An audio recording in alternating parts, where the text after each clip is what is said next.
नमस्कार, मैं प्रियंका। आप देख रहे हैं 4 PM। बेचारे अमित शाह अपना पूरा सिस्टम लगाकर भी 2/3 बहुमत नहीं जुटा पाए हैं। एक तरफ बागी सांसदों में मंत्री पद को लेकर जबरदस्त खींचतान मची है, तो वहीं दूसरी तरफ चंद्रबाबू नायडू की डिमांड के चलते कैसे रातों रात पूरा खेल पलट गया है और प्रधानमंत्री नरेंद्र मोदी का मौजूदा बहुमत हिल गया है, आपको बताएंगे। लेकिन पहले कैसे अमित शाह ने उप प्रधानमंत्री बनने की जल्दबाजी में कितनी बड़ी चूक कर दी है, खबर देखिए। तो लेटेस्ट खबर निकल कर सामने आई है कि मोदी कैबिनेट में फिलहाल नहीं कोई फेरबदल। सूत्रों ने बताया कब तक इसके आसार, विलंब के पीछे की क्या है रणनीति। तो आप समझ सकते हैं कि ठीक एक दिन पहले तक बिग ब्रेकिंग चलाई जा रही थी कि अमित शाह की तरफ से हाई लेवल मीटिंग बुलाई गई है। अमित शाह ने मोदी सरकार में फेरबदल के लिए पूरी सूची तैयार कर ली है। नितिन नवीन और अमित शाह के बीच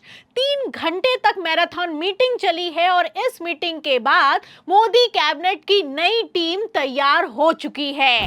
फिलहाल दावा तो यहां तक किया गया कि राजनाथ सिंह से लेकर नितिन गडकरी की छुट्टी होने वाली है और गृह मंत्री अमित शाह का कद बढ़ने वाला है। अमित शाह को नया कैबिनेट मिलने वाला है। आपको बता दें कि एक तरफ जहां खबरें निकलकर सामने आई हैं, वहीं दूसरी तरफ लेटेस्ट अपडेट ने पूरा खेल रातों रात पलट दिया है।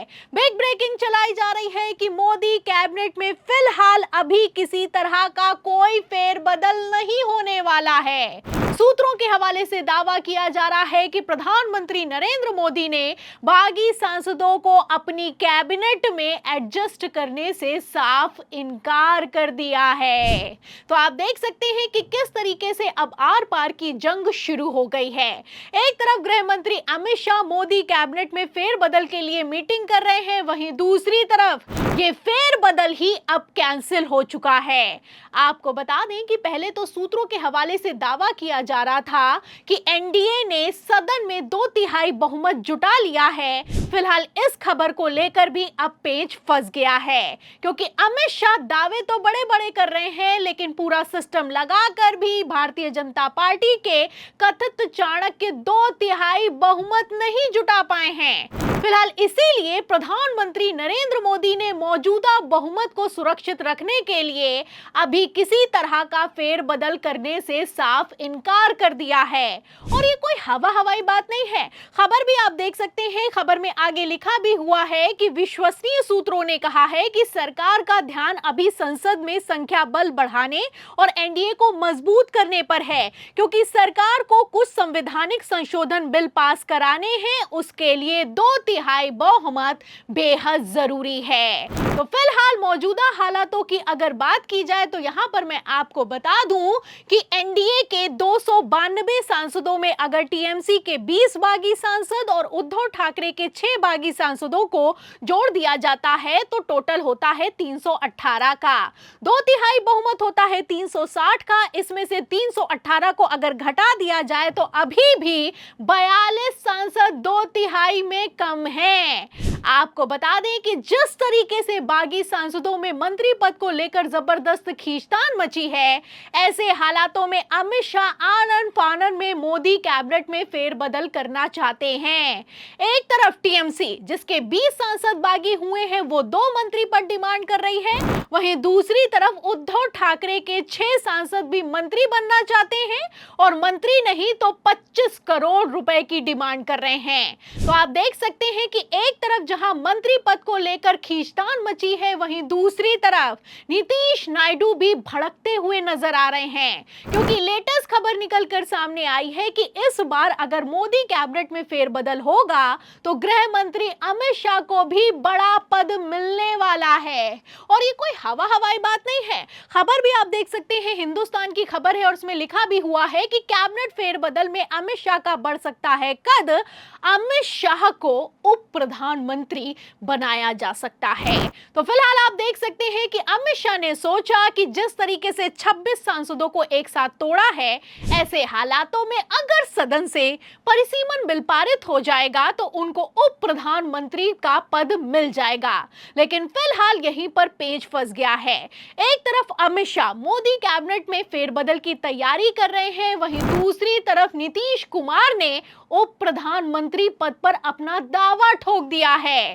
खबरें निकलकर सामने आई हैं कि नीतीश कुमार अब किसी भी कीमत पर कॉम्प्रोमाइज करने के लिए तैयार नहीं है, और तो और अब तो खबरें भी चलाई जा रही हैं कि इस बार अगर मोदी कैबिनेट में फेरबदल होगा तो नीतीश कुमार को भी बड़ा मंत्रालय मिलने वाला है। जाहिर सी बात है कि अगर नीतीश कुमार को मंत्री पद मिलेगा तो चंद्रबाबू नायडू भी इतनी आसानी से चुप नहीं बैठने वाले हैं। चंद्रबाबू नायडू जो कि मोदी सरकार में किंग मेकर की पोजीशन में है, उन्हें 16 सांसद होने के बावजूद अभी भी सिर्फ एक मंत्री पद से संतोष करना पड़ रहा है। एक तरफ मोदी सरकार में काकोली घोष के आने के बाद से चंद्रबाबू नायडू का कद घटता हुआ नजर आ रहा है, वहीं दूसरी तरफ चंद्रबाबू नायडू ने अमित शाह को खुला चैलेंज कर दिया है।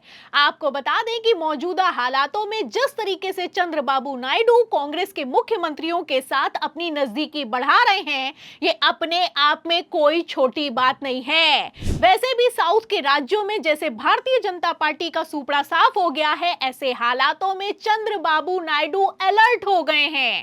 एक तरफ नायडू की तरफ से दबाव बनाया जा रहा है, वहीं दूसरी तरफ आप देख सकते हैं कि 12 मंत्रियों की छुट्टी करके जो बागियों को एडजस्ट करने का प्लान था वो भी अब चौपट होता हुआ नजर आ रहा है। मतलब कि ऐसा पहली बार हो रहा है कि गृह मंत्री अमित शाह ने अचानक से आनन फानन में मीटिंग बुलाई, लेकिन इन सब के बावजूद लेटेस्ट अपडेट के मुताबिक मोदी कैबिनेट में किसी तरह का कोई फेरबदल नहीं होने वाला है।